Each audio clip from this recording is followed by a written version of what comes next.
es trotzdem Warentemperatur nach hierher geschafft habt und vom Workshop zurückgefunden habt. Wie der Titel sagt, es geht über Scalable Cloud Storage using GlusterFS. Wir haben einen Vertreter der Distributed Storage System oder File Systems vorhin gehört beim Switch-Vortrag. Dort kam dann Ceph zum Einsatz. Ich werde jetzt mal den Konkurrenten vorstellen, den wir bei uns im Einsatz haben. Zuerst ein bisschen etwas über uns. Ich bin von der Stepping Stone hier in Bern. Vielleicht wahrscheinlich zu einer Ihrer Unternehmen eher klein. Auch ein bisschen was über mich, damit Sie den Kontext eigentlich sehen.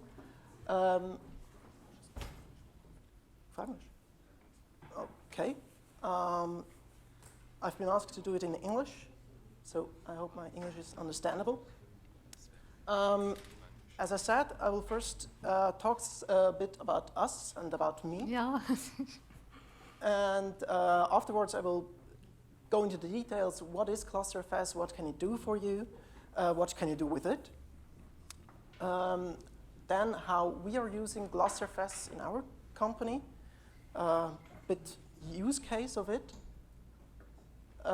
Then a short introduction from zero to hero, how you can use it. Sandro earlier brought the issue or the task. It has to work for a startup, so this is what it is about. And in the end, I will also do something for those who have to grow large and in the task become legendary, how you can scale it up, how you can tune the performance a bit. Won't go too much into details from the technical side. And in the end, in case you need help, I don't think you do. It's rather simple. It's a simple concept and it's very stable. In our case, there are some links and some hints what you can do. Okay, about us, we are on the market for more than 10 years now. We are mostly doing service and advice in engineering and automation in the IT environment with emphasis on open source based solutions, meaning we are really using open source solutions only where it is possible, with a few exceptions of course, and have our own expertise there. We are, besides that, operating our own Swiss-based cloud. Cloud in the sense of virtual machines, but also customize PaaS, platform as a service for our customers. So it's just really a mix between standardization and individual stacks for our customers as they need it. My role at Stepping Stone is mostly, probably fit in that DevOps niche. I'm myself an open source enthusiast since more than 15 years. For 10 years or so, I'm a developer at the Gentoo Linux distribution. I don't know, it's a smaller distribution which builds its packages from source on the hosts, usually. We're not doing that anymore, but it would be the idea. And yeah, I've also did some contributions to other open source projects in the form of writing patches, testing, documentation, etc. About GlusterFS. You've heard Ceph before. GlusterFS is an alternative to it. It is open source, of course. It can replicate content and distribute it as well. It is a file system, meaning on the server end, you basically have a file system you share. And the first, or one of the first use cases of it was that you can simply mount it on another system. In that regard, it was similar to NFS. It has an extensible and stackable design, which makes it really adaptable to your needs. So you can mix the features it has. You can also alter backends as you want. And especially, it runs on commodity hardware. So you can really reuse your default storage server you had. You don't have to buy anything new. And this makes it really worthwhile to look at. And this also leads, besides other factors you see afterwards, that the vendor lock-in is minimized to a real minimum from point of view. At the server level, you basically reuse existing technology, so you don't have some kind of container there, but you're really using the proven file systems you have on Linux, meaning XFS or, for example, Extended 3 or 4. You can basically use many things there as long as it's POSIX compatible and that supports extended attributes. Meanwhile, you can also directly export logical volumes, you know, from the logical volume manager. And of course, it uses well-known protocols to communicate, means at that level SSL for encryption if you want, and an RPC mechanism which is, has been proven to be useful in NFS as well. So, what can you use it for? On one thing, at our place, it is used as a storage backend for virtual machines. Of course, if you can put a file on it, it can also be a QCOW or a raw image, or raw file, which you can use, but there are better alternatives to it. I will show you later. And it can, of course, be used as a distributed file system as a replacement or alternative to the usual CIFS and NFS servers you probably know. And by now, using the API they built, you can also use it as a more general object store.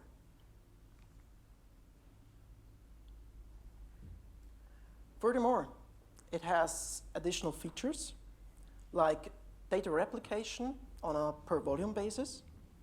You can also distribute your volumes, meaning that one part of your data in a file system or in a volume is on one server, the other on the other, giving you increasing performance, hopefully.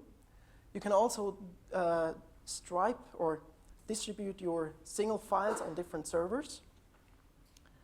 And as a connection, on the connection level, you can reuse your existing Ethernet infrastructure and switches if you like. You can also go to InfiniBand if you have it, or if you want some promises regarding latency and bandwidth. For us, why did we decide to use GlusterFS? At the time when we decided it, Ceph wasn't ready for us. At least it looked complicated.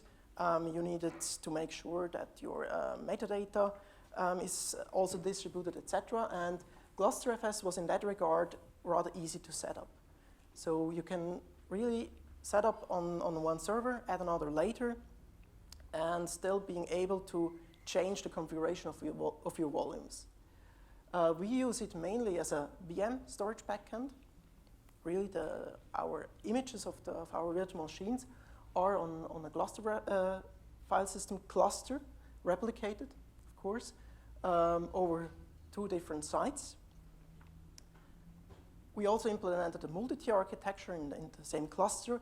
You have a mix of SSD-based arrays in one server, and the large SATA disks in the other, and you can decide on a per volume basis where you want to place your data, and also, how you want to scale it. At a reasonable price, for us at least. This is if you would now go to Digitech, Brock, whatever, and try to order a server you can use productively for GlusterFS. So 2 nodes, replicated setup on each, 24 terabytes, cost you about 20,000 Swiss francs.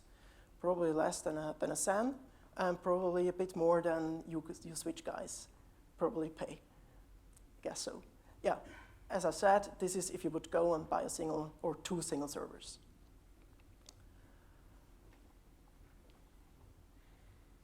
Other reasons why we choose GlusterFS.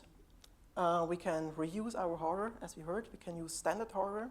There's nothing too fancy we have to take care of. Of course, good network interface cards are important. We are using 10G cards by now, and accordingly such a switch.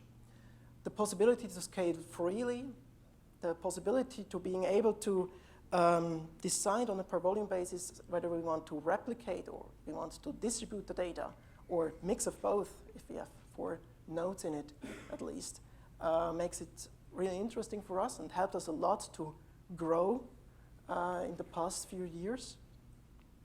And of course, reducing the complexity is an important part in our side.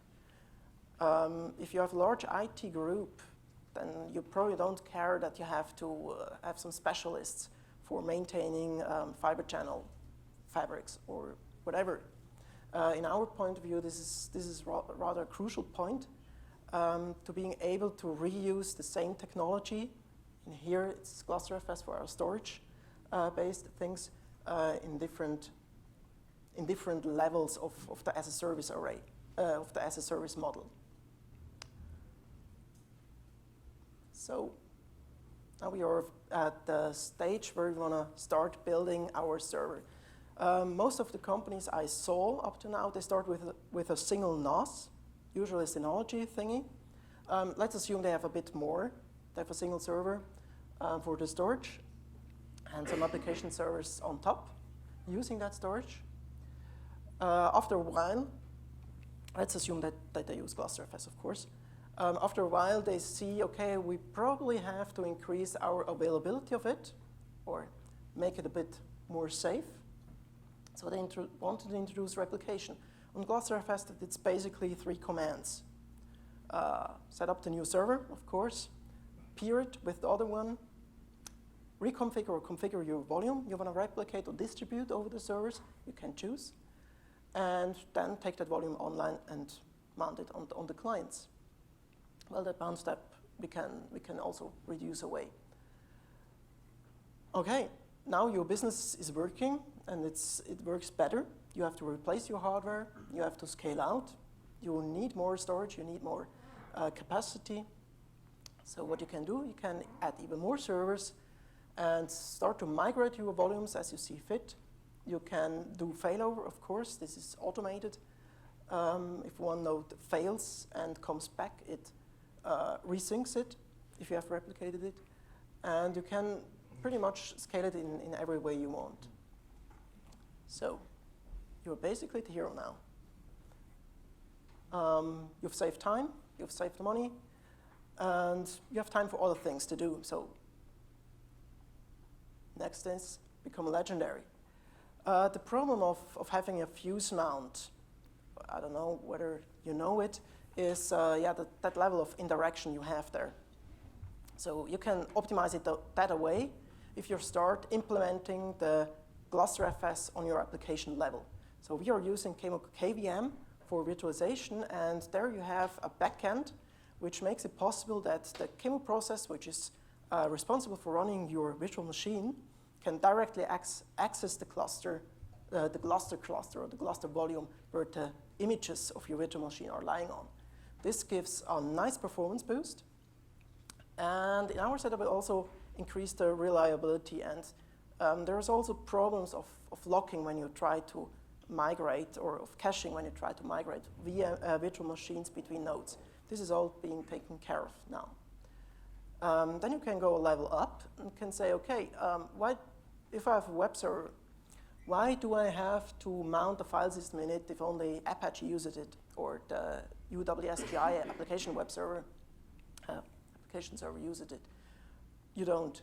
There are now proxy modules for Apache coming up, and UWSGI also supports it, so that you can directly attach your servers to the Gluster file system. More features. As I said before, GlusterFS has a rather modular and flexible, but still simple design. So it permits to implement easily other features. If for those who know C or C++ and want to take a look, I really recommend to look at some of the simpler modules to see how straightforward that can be. So what's coming up, or what's available now is encryption on the server side, so that you really encrypt transparently your data, compression over the wire, so that the communication between the Gluster cluster and the clients are compressed, which is also important if you do some geo replication and have to pay for your bandwidth. Snapshotting features coming up, and much more.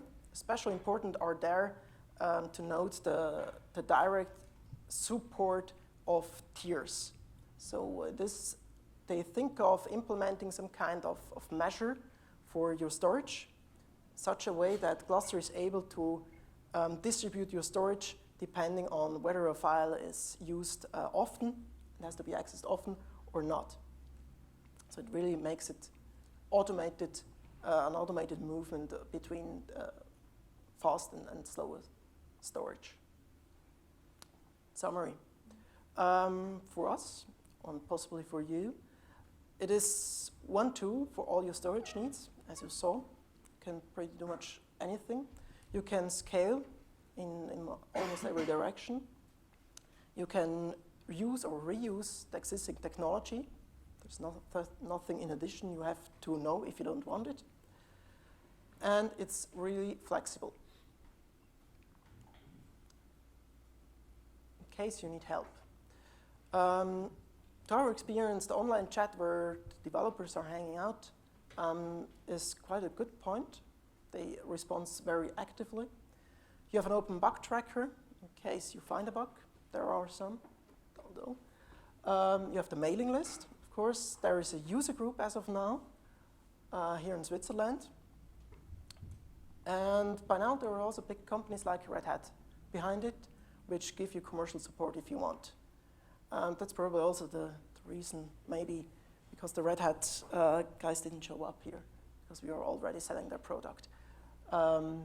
Just to note, we are using Gentoo mostly on our servers, so we are not affiliated with Red Hat.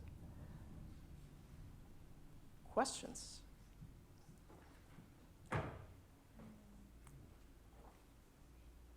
I will also be here afterwards if you want to talk about it. Yep.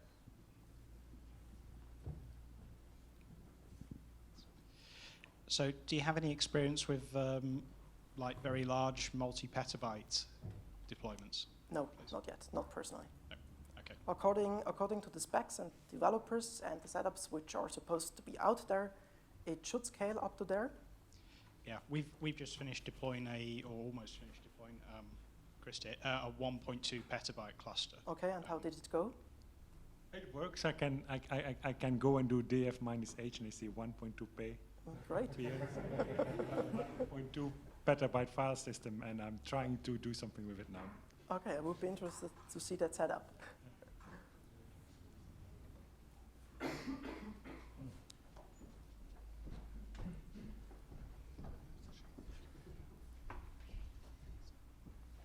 Yeah, about the object store for GlusterFS. You said it's possible. I think that is done through the unified file and object layer. But is that an additional or external tool that you have to use, or do you have any experience with it? No, we don't have direct experience with it. We are mainly using the software which uses it. And yeah, in our case, the objects are still usually files. So we have to admit that we look at it as an object store when we directly attach, for example, Apache to it. There are still files, so I can't really answer your question. I'm sorry. How many object storage can you attach to it? Don't have the number. But more than two? Object stores or storages or? Storage, you have. On your slide, you always had 2 object stores. For replication. Oh, for replication. Can you replicate to? Yeah, as far as I know, you can scale up to more than 2. I'm not sure whether there is already a supported option yet. This is something I have to admit. Some features are announced there, but when we are testing a lot of them by now, and some of them are not very well tested. There are the usual use cases you have, replication with 2, distributing it. Those are very well tested, but concerning the scaling of the replication so that you can have a replica of 3 or 4 or more, this should be supported, but we didn't test it yet. I might be able to help you there. So Red Hat will only support you up to 2 replicas right now. 3 replicas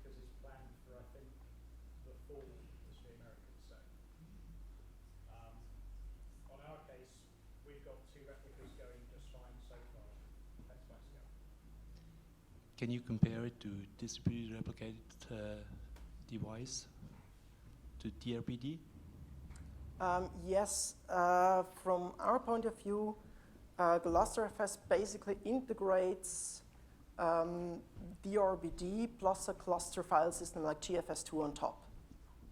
Because if you're using DRBD and you want to simultaneously access the data on both servers, you have to use a cluster file system on top to synchronize the access to it. And GlusterFS basically does that together. So you can't really separate it from, is that